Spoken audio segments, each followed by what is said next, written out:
So I have a list. That just came out from the floor. So start with Nawang Tashilai. Nawang Tashilai is board member of the US Tibet Committee. US Tibet Committee is one of the oldest Tibet advocacy organizations in the nation, actually. He's not the oldest, just the organization.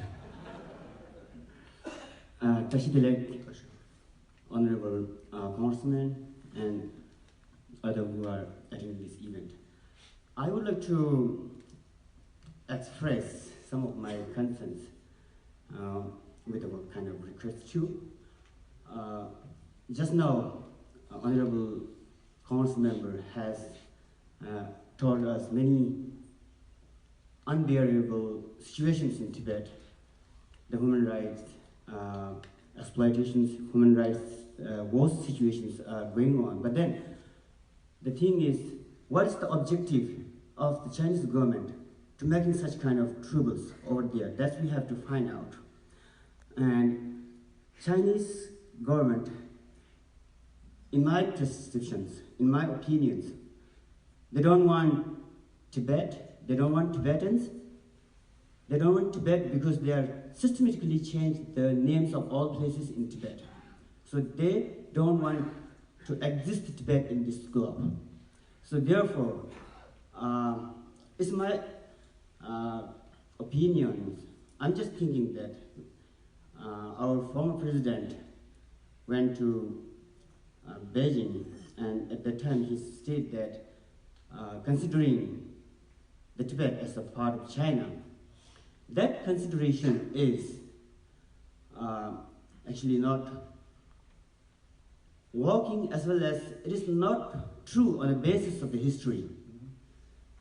Not even the Chinese official letters and official story doesn't tell us that Tibet was part of China, and not even any of the Asian history has told that Tibet is part of China. The truth is, Tibet is occupied country. Is it true? Tibet is occupied country since 1959.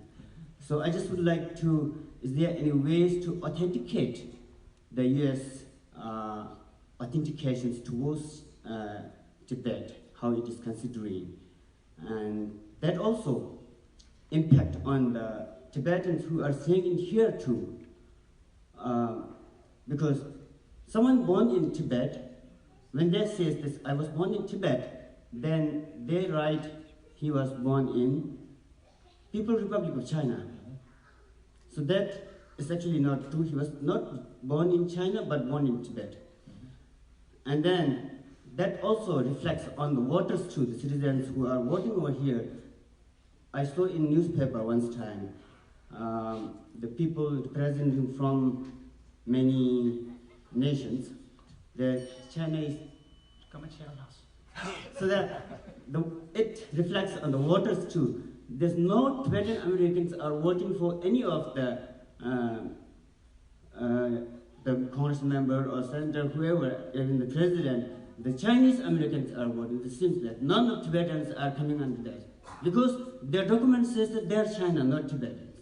So this needs to be changed if it is possible. Thank you. Well, I think you raised some very, very important points, and I think we all believe in historical accuracy, and it is not accurate for the Chinese government to say that Tibet was always a part of China. That's just not accurate. That's false.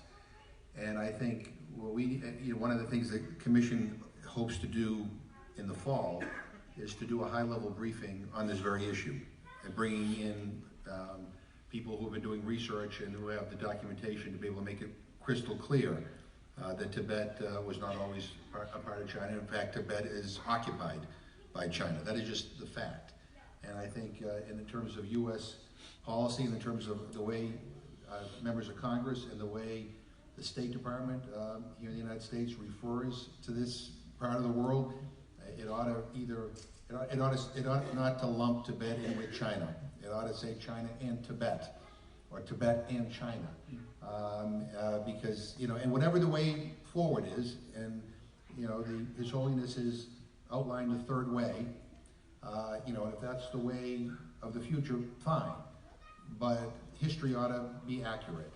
And so we hope to, in the fall, to be able to take some actions that would actually follow up and address some of the concerns that you just mentioned here. Thank you. Next we have